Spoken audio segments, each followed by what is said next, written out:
Aku suka pusing, kalau lihat Tante Sri datang ke rumah Mama. Bukan pusing atas, tapi juga pusing sampai ke bawah. Soalnya, kalau tidur, pakaiannya bisa kemana-mana, jadi, tanpa sengaja, kelihatan panorama alam yang indah itu. Ya, sebenarnya, nggak semua juga sih, tapi kan, yang hanya sebagian itu, justru yang kadang bikin mataku enggan berpaling. Kan, kalau sekalian semuanya, malah nggak ada rasa penasaran, karena bisa lihat semuanya, tapi yang ini, malah bikin penasaran. Pernah suatu ketika, aku jadi malu banget, pas lagi menatap diam-diam, malah ketahuan sama Tante Sri, yang mendadak sadar. Ih, kamu tuh ya, matanya udah mulai nakal, entar tak kasih tahu sama mama kamu loh, katanya, waktu tahu, aku diam-diam melihat. Suaranya sih nggak marah, tapi, jantungku hampir copot. Kalau sampai dia beneran lapor dan cerita ke mamaku, waduh, bisa-bisa, aku dimarahin abis-abisan. Tapi syukurlah tante nggak marah, hanya senyum saja, sambil ngebenerin yang tadi agak kesingkap. Tante Sri ialah teman baik mamaku, usianya juga udah nggak muda lagi, sekitar 47 tahunan, seumuran samaku. Dari dulu, dia memang suka nginep di rumah mama, kadang, sambil masak-masak, dan mengisi libur kerjanya di akhir pekan. Sebenarnya, aku juga sudah nganggep dia kayak tanteku sendiri, dan juga katanya, dia sudah nganggap aku anak, bahkan, sejak aku kecil, tapi sekarang, aku udah lulus SMA, dan mulai kuliah teknik semester awal. Semuanya jadi berubah nggak kayak dulu, nggak tahu deh, kalau dekat tante, saya bukan nggak suka, tapi, kayak ada rasa gimana gitu. Ya, Tante Sri masih seperti dulu, wajahnya cantik, posturnya bagus, dan kulitnya terawat. Dan ada sesuatu pada dirinya, yang benar-benar indah, yang sangat sulit kuabaikan. Sikapnya juga kalem, lembut, dan tenang. Dan juga, sorot mata dan senyumnya yang penuh kesabaran, bikin aku sering deg-degan.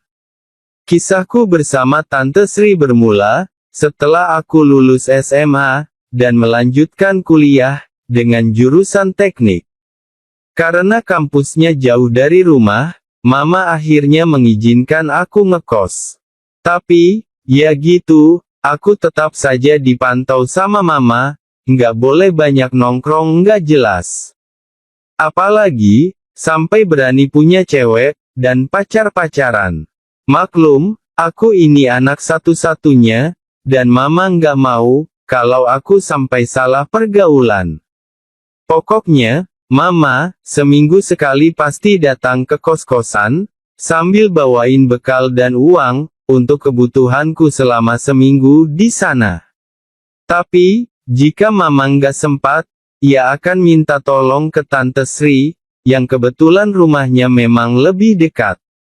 Makanya, Tante juga yang akhirnya sering ke kosanku, dan juga, yang ngomelin aku, kalau tahu, aku suka keluyuran malam. Hingga suatu malam, Tante Sri malah minta nginep di kosanku. Alasannya, biar aku nggak nakal nggak jelas. Awalnya, aku biasa saja, waktu Tante Sri nginap di kos-kosanku. Malahan, sama ibu kosku, Tante ngakunya sebagai adik kandung mamaku. Sehingga, tiap ia datang, jadi lebih bebas keluar masuk kamarku. Meski aku sedang nggak ada, dia bisa minta kunci cadangan. Malam itu, aku emang nggak kepikiran, kalau Tante Sri mau ke kosanku. Karena saat itu bukan akhir pekan, masih hari Rabu. Sejak pulang kampus, aku main saja sama teman-teman, biasalah, nongkrong sambil main game, dan ngopi sambil ngobrol asik. Ya, namanya juga aku masih muda, baru juga genap 20, dan kuliah pun baru semester 3, masih demen nongkrong, dan seru-seruan. Waktu beranjak pulang ke kosan, saat itu jam setengah 10, sebelum pagar kosan dikunci ibu kos. Namun, pas aku masuk kamar aku beneran jadi kaget, karena ternyata, ada Tante Sri, dia malah udah tidur. Dalam hatiku, kapan dia datangnya, dan kenapa mama nggak ngabarin aku, atau biasa juga, tante nelpon dulu, ini kok, langsung ke sini. Mau aku bangunkan, aku merasa nggak enak, kasihan kalau kebangun, dia pasti kaget, dan bisa pusing. Tapi, kalau nggak dibangunkan, ya jelaslah, aku yang jadi pusing 7 keliling rasanya. Penampilan tante malam itu beneran bikin aku jadi pusing atas bawah. Posisinya yang bikin gelisah, karena kaki dan tangannya kemana-mana, membuat gaun pendek yang dikenakan ikut berantakan sana-sini. Dari dulu, Tante Sri kalau udah istirahat tuh, pasti jumpalitan, nggak bisa diem. Ia kesana kesini, kakinya kemana-mana. Aku masih SD juga udah hafal, gimana kalau dia istirahat? Soalnya, tante kan sering nginep di rumah mama. Cuma, dulu kan, aku hanya anak kecil mama yang lugu, nggak paham apa-apa, nggak terganggu dan tergelitik dengan yang itu. Tapi sekarang, aku bukan bocah ingusan lagi. Aku sudah jadi seorang pemuda, walaupun sampai semester 3, aku emang belum punya pacar, sebab mama melarang aku pacaran. Tapi, aku tetap bukan pria polos, setidaknya, sejak kuliah, aku udah mulai lebih dewasa, dan udah pernah nonton film drama romantis dari negeri Sakura. Mungkin, hanya kebetulan, atau hanya alam imajinasiku saja. Kadang, kupikir, artis wanita itu mirip sekali dengan wajahnya, sama Tante Sri. Pas masuk kamar, aku nggak jadi nyalain lampu, karena takut ganggu istirahatnya tante. Aku langsung mandi saja, karena belum mandi. Sehabis mandi, aku pakai kaos oblong sama celana pendek santai. Aku duduk di kursi kayu, sambil nonton berita TV. Volumenya pelan, tapi mataku, jadi nggak fokus. Kadang ke layar TV, namun nyatanya, lebih sering tertuju keranjang parsel yang lelap itu. Tante Sri lumayan cantik, sekilas, mirip Marshanda, dan sekilas mirip artis negeri Sakura, yang seringkali ku tonton diam-diam. Posturnya tidak terlalu ramping, tapi, bukan pula gendut. Dan panorama indahnya malam itu, makin bikin jantungku berdebar. Walaupun diterangi cahaya dari layar televisi, namun, mataku bisa melihat jelas dari kursi kayu. Kamar kosku emang lumayan luas, fasilitas juga lengkap. Ada AC, TV, kulkas, dapur kecil, dan kamar mandi di dalam kamar. Namun, malam itu, ruangan ini terasa sangat sempit, dan lebih panas, walau AC tetap menyala, dinginnya bagai menguap. Tante dengan guling menghadap dinding, dan terlihat nyenyak sekali, seolah tak sadar, sedikit terangkat di atas garis lutut. Satu kakinya di atas guling, dan satu lagi menjuntai lurus ke bawah, dekat dengan kursi kayuku. Telapak kakinya putih bersih, gak ada yang menyangka, kalau dia sudah berusia 40 lebih, dan masih nampak sempurna. Dari kursi kayu, aku bisa melihat layar TV di hadapanku. Namun, yang bergejolak malah tempat pembaringan di samping kiriku. Tarikan nafasnya tenang, tapi, setiap itu terjadi, membuat udara di kamar hangat. Jam sudah menunjukkan pukul 11 malam. Siaran di TV menampilkan berita unjuk rasa luar Nepal. Semangat para pemuda menggulingkan rezim korup menyala-nyala dalam berita. Semangat mudaku terbakar, Bukan karena tertular semangat unjuk rasa para pemuda di berita, tapi karena satu sosok yang istirahat di pembaringan. Telingaku masih mendengar siaran berita, namun, mata dan pikiranku sudah jauh terbawa di antara degup dan gejolakan itu. Biasanya, aku tak mungkin bisa menatap cukup lama, paling cuma sekilas curi pandang, lalu berpaling jika ketahuan. Akan tetapi, malam itu beda, tante seperti sangat nyenyak. Mungkin, sudah masuk ke alam mimpi yang indah. Bibir merahnya mengulas senyum samar. Mata lentiknya menawan walau terpejam, dan sesekali, dia menggeliat pelan. Unjuk rasa di TV mulai merobohkan pagar kantor pemerintahan, sementara mataku tertuju padanya, yang kini ganti haluan. Jiwa mudaku terpana, tatkala suara tante lirih, seperti suara orang yang enggan terjaga dari lelapnya. Dalam satu gerakan sederhana, dia berbalik arah, guling dibiarkan, sementara ia perlahan berubah menatap atap. Nafasnya masih lembut seirama, dengan detak jantung yang naik turun samar. Aku membeku, ada suasana hangat yang mulai menjalar di udara. Pikiranku terus terbayangi, bukan soal berita, tapi film drama negeri Sakura. Gaun pendek itu terlihat lembut, jatuh sempurna di bagian yang tak mungkin kuabaikan, semakin membuat aku gemetar.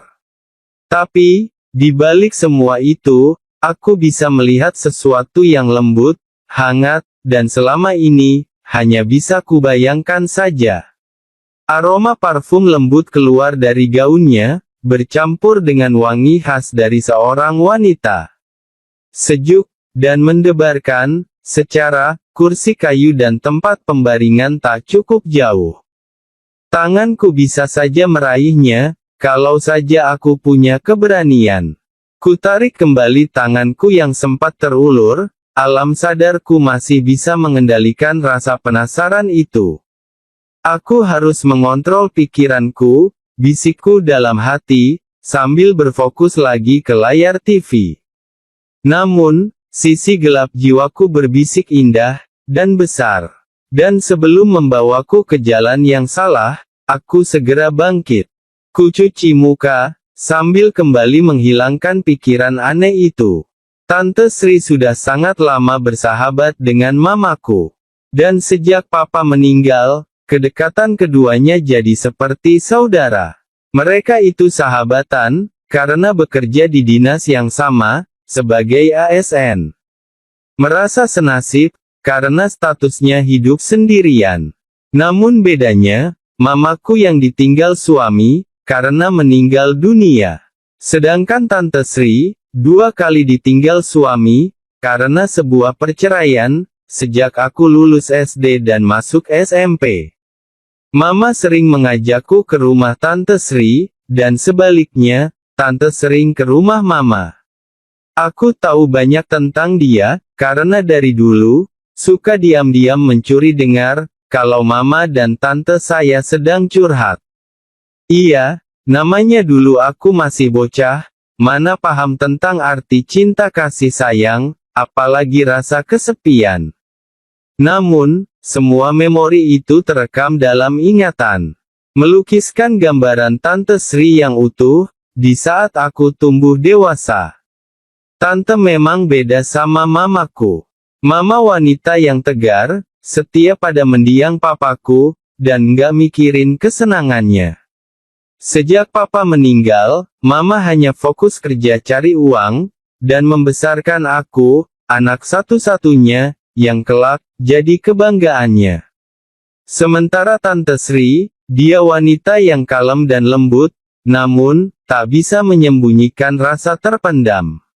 2 kali dia menikah, dan 2 kali pula, rumah tangganya berakhir dengan perceraian. Alasannya, pertama ketahuan bermain api dengan sopir keluarga, dan selanjutnya, justru selingkuh dengan suami pembantunya. Ya, suami mana sih yang bisa bertahan, jika tahu istri yang dicintai tega menduakan hati, dan akhirnya, Tante diceraikan. Mama seringkali menasihati Tante Sri. Kamu itu Sri, hidupkan, nggak melulu soal kehangatan, coba deh berubah, jadi wanita yang setia, jangan mudah goyah, hanya karena tergoda yang lebih muda, begitu pesan mamaku padanya. Tapi, Tante selalu berkilah, katanya, ya, aku kan cuma wanita biasa mbak, kalau suami nggak bisa memberiku kebahagiaan batin, masa iya, sebagai istri, aku bisa bertahan, karena wanita, bukan hanya butuh duit dan nafkah lahir mbak, batin juga butuh, biar gak gersang, butuh dimanja, dan diberi kasih sayang, balas Tante Sri, dengan nadanya yang kalem, tapi menantang. Tapi, seiring waktu, Tante masih terlihat cantik dan menarik. Namun, ia sudah lama bertahan hidup sendirian. Kini justru, cara pandangku padanya yang mulai berubah. Sebab, di balik masa lalunya, rasa penasaranku tumbuh tak terduga. Malam itu, setelah cuci muka, perasaan dan pikiranku jadi agak tenang.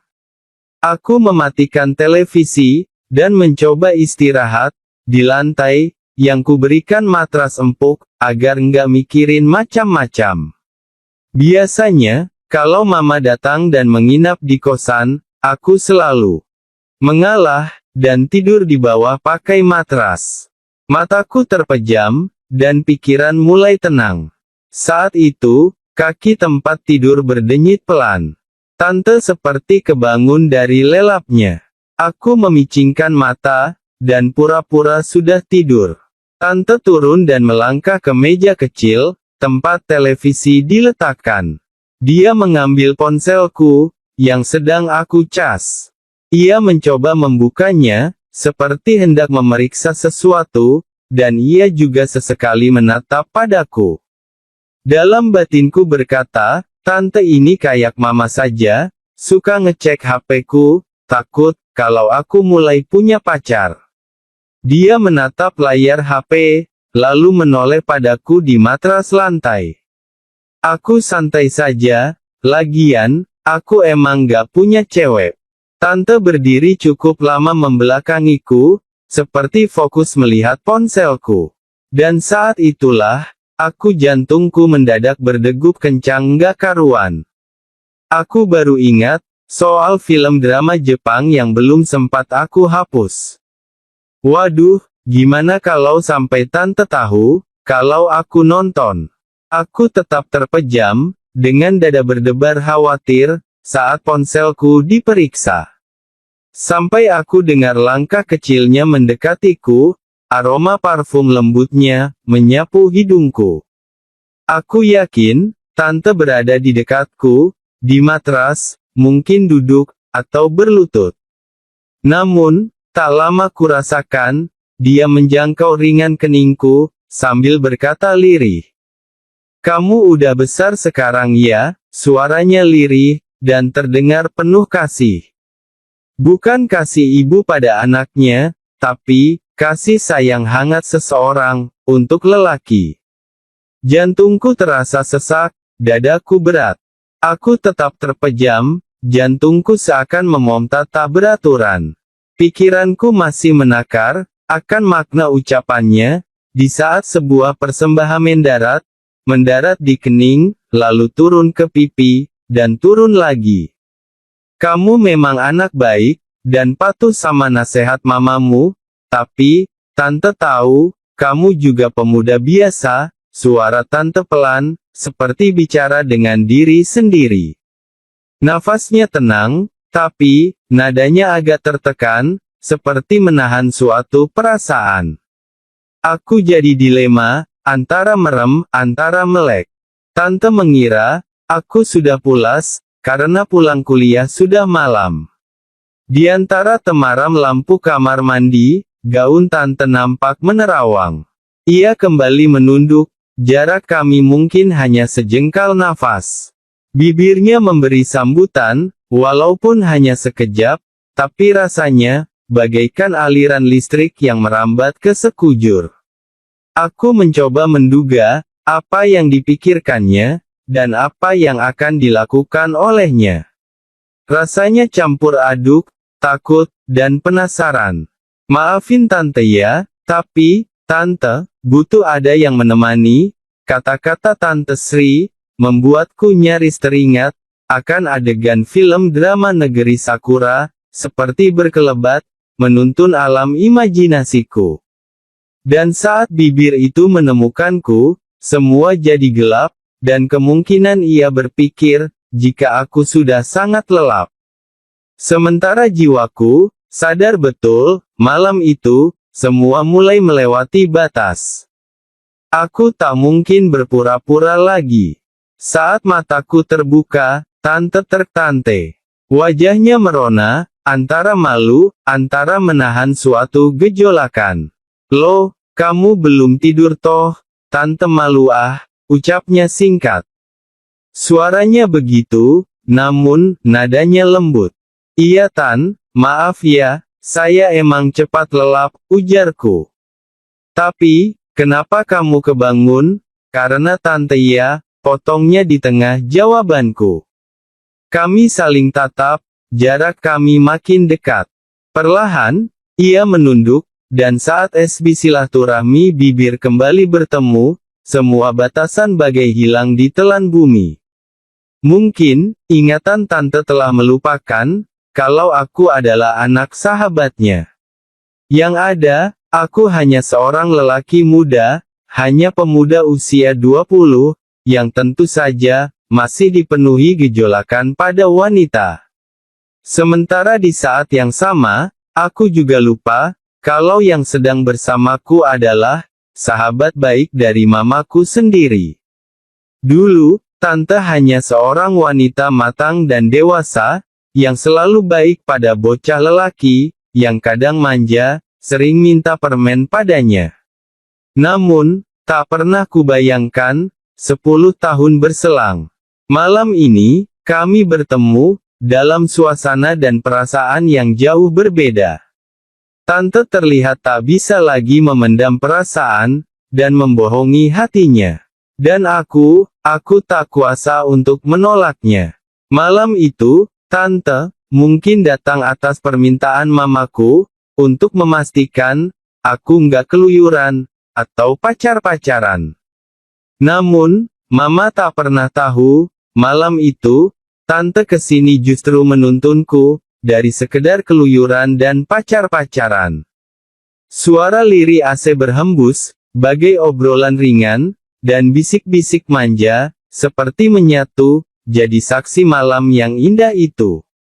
Entah bagaimana semuanya bermula, dan entah berapa lama kami tenggelam, dalam gejolakan yang menghanyutkan.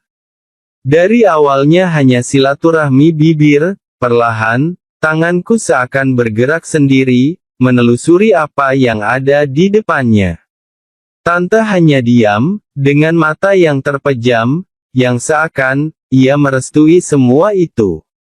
Tak lama, tangan itu beralih haluan, dan menelusuri pintu kehidupan yang nyata tersebut.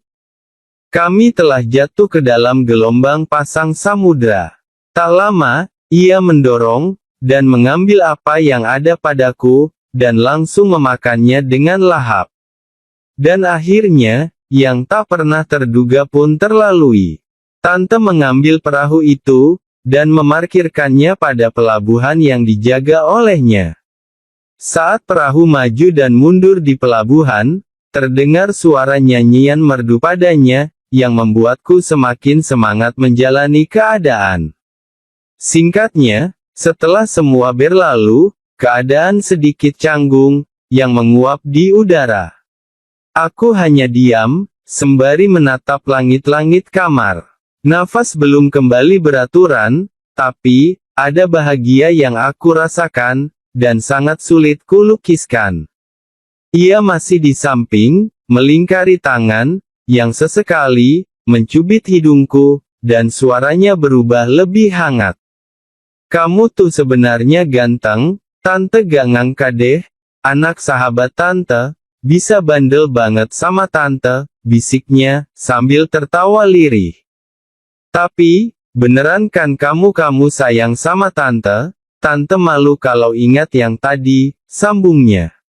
Aku menoleh, menjangkau rambutnya, dan berkata pelan.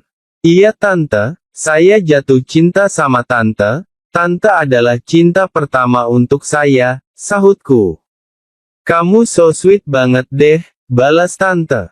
Tante gak berat kan tadi? Maaf ya, abis, kamu bikin tante baper banget deh, sambungnya. Kami saling tatap, kembali sama-sama tersenyum, dan berakhir berubah jadi tawa kecil yang akrab, dan penuh bahagia. Sejak saat itu, aku tahu, keakrabanku dengan Tante Sri tak akan sama lagi. Aku benar-benar mencintainya, namun, begitupun dia padaku. Awalnya, walau kami saling cinta, keakraban kami rahasiakan dari Mama. Aku dan Tante Sri masih malu untuk bicara jujur. Karena tante yang dipercaya Mama untuk menjagaku, supaya jangan kenal cewek dan pacar-pacaran dulu. Katanya, malu ah, masa iya? Tiba-tiba mamamu tahu, kalau tante malah jadian sama kamu, ungkap tante. Aku juga hanya bisa senyum kalau sudah begitu. Namun, seiring waktu, kebersamaan kami semakin dekat. Dan beberapa kali, kami mengulang pekerjaan yang belum bisa terjadi itu, sampai kesadaran seperti mengetuk nurani Tante Sri. Katanya, udah ya, kamu tuh, suka banget deh seperti ini sama tante, kita kan belum sah dan resmi, belum boleh bekerja seperti itu, kalau kamu serius mau dampingin tante, halalin dong, begitulah ucapannya. Akhirnya, aku memberanikan diri jujur kepada Mama, tentang keakrabanku dengan Tante Sri, sahabat baik mamaku. Mama awalnya kaget, namun akhirnya, ia merestui, demi kebaikan bersama.